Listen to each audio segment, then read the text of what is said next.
They say that talking to yourself is a sign of insanity. But I think that's only if you find yourself answering back. Right? Right. This is Talking to Myself, a podcast where I try to use events and anecdotes from my past to make myself a better artist, and maybe a better person.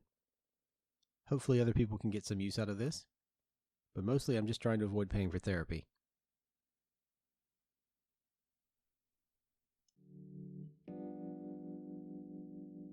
Today on the podcast, we're going to talk about intent.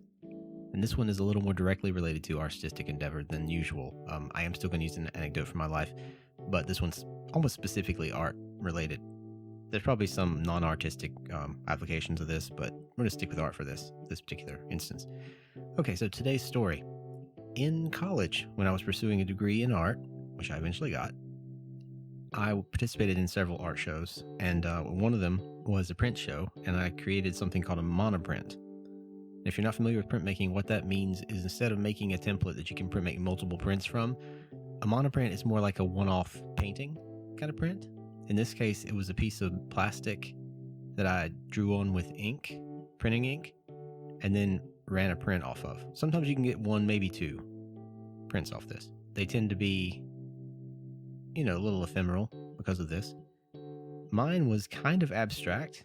It was a style, an idea, a practice that I have even now, which is one of the reasons I'm talking about this today. These podcasts, as I've mentioned before, are to help me try to get better, and hopefully other people too, but mostly I'm trying to remind myself that I need to work on some things, and this is one of the big things.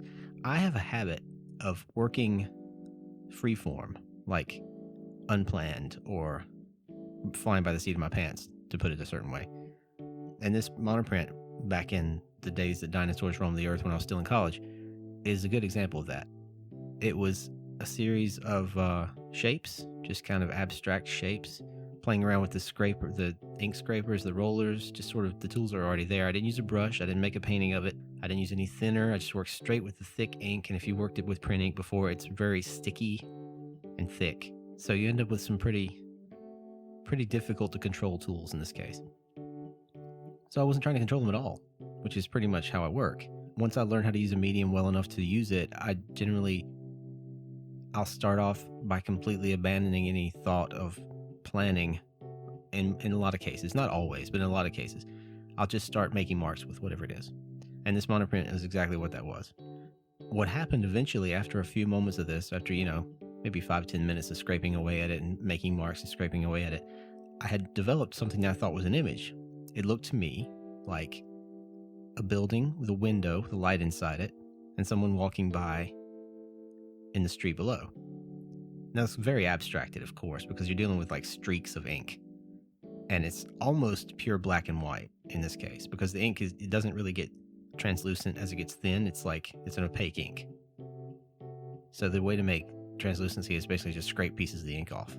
But what I'd done subconsciously, sort of, was to scrape out the shape of a window in the upper left, a figure in the lower right, and the contrast between the balance of the bright areas and the dark areas made it compositionally stable, which is, art theorists will tell you that's what you strive for when you look at a good composition, something that looks balanced. Unless you're trying to subvert that.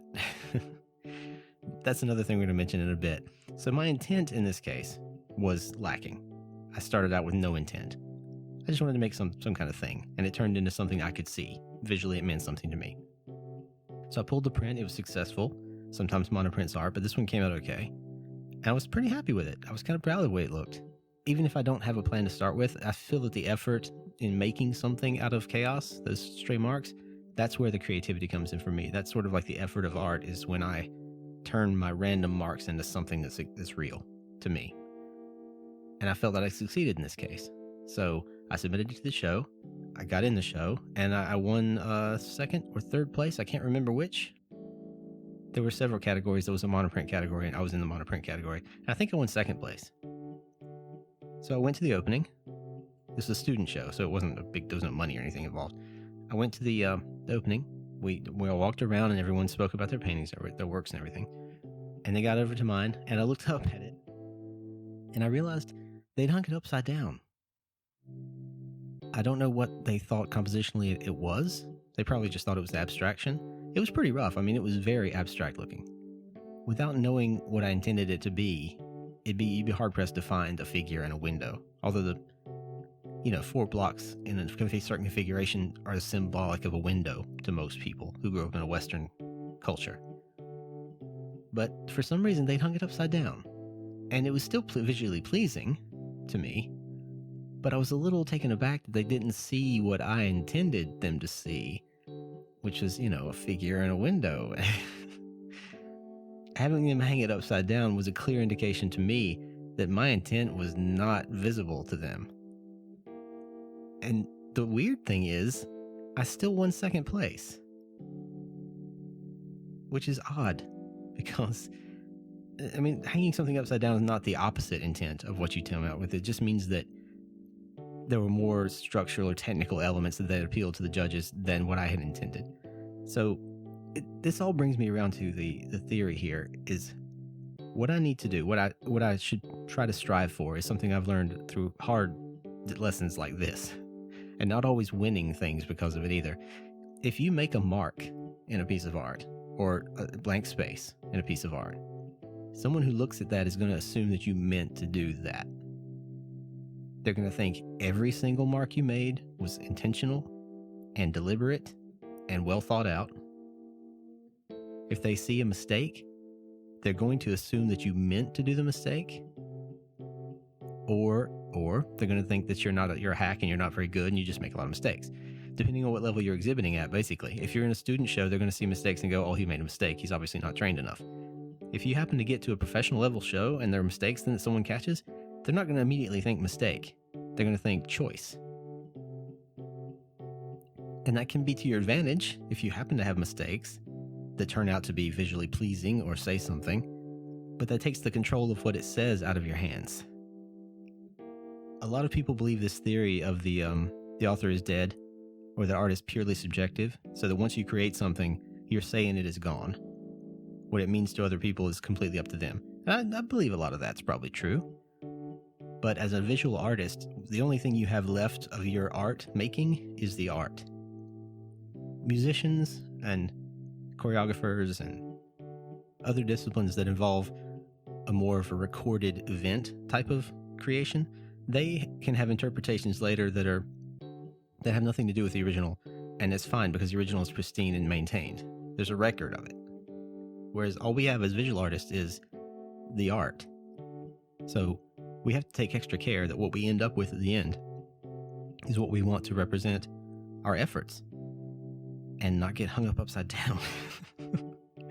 So the lesson for today, in this case, for me, and if anyone else wants to learn from it, that'd be awesome.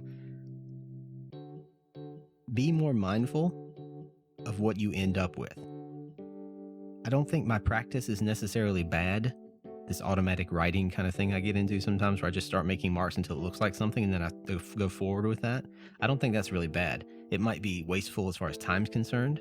And there are times when I've had to go straight from plans, like very specific plans, into a piece because time is involved or someone else's concept, or there are lots of reasons to plan better than I do. But I don't think anything's inherently wrong with the way I do it. However, by the time you get to the end of it, it better be absolutely clear what you want it to look like.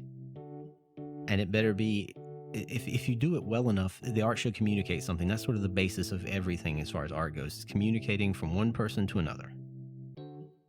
If you can do that, it doesn't matter what your process is, or even what the final result is, as long as you communicate what you're trying to communicate with them. And not everyone's going to get it the same. Obviously, the artist objective thing has a lot of merit, and everyone who sees something is going to see it differently. But they should at least get the gist of it. So I need to be more mindful in what I come up with, the way I practice, the way I try to train myself to be better at stuff. And hopefully that'll result in things being clearer. And when someone sees something that I've done, a mark, a lack of a mark, a certain compositional arrangement, a choice of subject, any aspect of the artwork, I need to make entirely sure that my intent is clear to the viewer. And hopefully that means they'll hang it right side up. As always, these little lessons are mostly for myself. If anyone else does learn from them, I'm very grateful, very happy. Thank you all very much for listening. Special thanks to my Patreon supporters who get to hear these a week earlier than anyone else. You guys are awesome. You're great help, and you're the shiniest people I know. Thanks, everybody, and I will see you again next week.